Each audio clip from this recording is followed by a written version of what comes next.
நம்ம சேனல் தொடர்ந்தாப்பா நீங்கள் வீடியோக்குள்ளே பார்க்க நினச்சிங்கன்னா இது நம்ம சேனலை சப்ஸ்கிரைப் பண்ணுங்கள் கீழே பெல் சிம்பல் இருக்கும் அதையே கிளிக் பண்ணுங்கள். சரி வாங்க நம்ம வீடியோக்குள்ளே போகலாம். வணக்கம் நண்பர்களே. ஒரு தபால்காரர் ஒரு கடிதத்தை எடுத்துக்கொண்டு ஒரு வீட்டின் கதவை தட்டி கொண்டே இருந்தார்.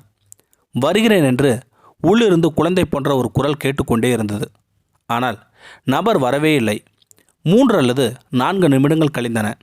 இறுதியாக கோபமடைந்த தபால்காரர், ஏய் சீக்கிரம் வந்து கடிதத்தை எடுத்துகிட்டு போக மாட்டீங்களா அப்படின்னு சொல்லி கோபமாக கத்தினார் அந்த தபால்காரர்.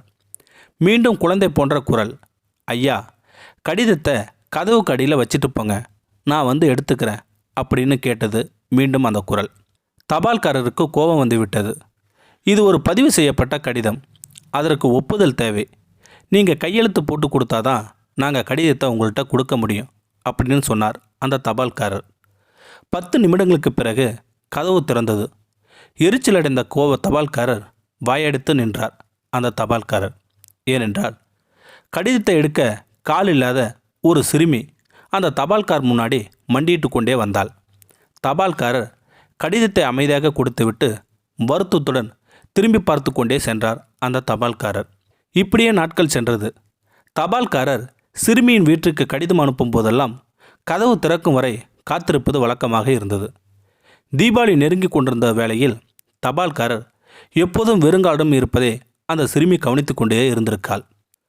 ஒரு முறை தபால்காரர் கடிதம் வழங்க வந்தபோது அந்த பெண் அமைதியாக தரையில் உள்ள கால் தடங்களிலிருந்து தபால்காரின் கால அளவை அளந்து கொண்டார்.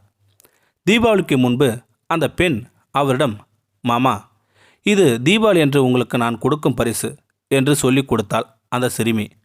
தபால்காரர் சொன்னார், நீ எனக்கு மகள் போன்றவளம்மா, உன்னிடமிருந்து நான் எப்படி பரிசு வாங்க முடியும் என்றார் அந்த தபால்காரர். சிறுமி வற்புறுத்தியதால் தபால்காரர் வீட்டிற்கு எடுத்து சென்று பாக்கெட்டை திறந்து பார்த்தார். ஒரு நிமிடம் திகைச்சு போய் நின்று கொண்டார். அவர் ஒரு ஜோடி காலணிகளை பார்த்தபோது அவரது கண்கள் கண்ணீர் நிரம்பியது. ஏனெனில் அவர் முழு சேவையின் போது அவர் வெறுங்காலுடன் இருப்பதை யாரும் கவனிக்கவே இல்லை.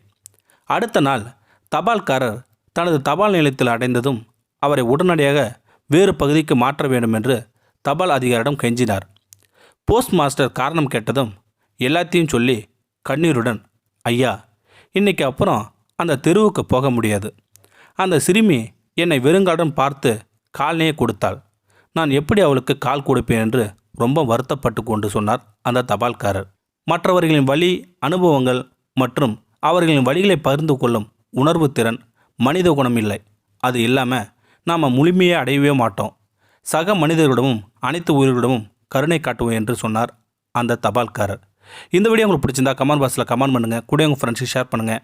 இதுவரை நம்ம சேனலை சப்ஸ்கிரைப் பண்ணுங்கள். கீழே பெல் சிம்பல் இருக்கும், அதையும் கிளிக் பண்ணுங்கள். தேங்க்யூ ஃபார் வாட்சிங்.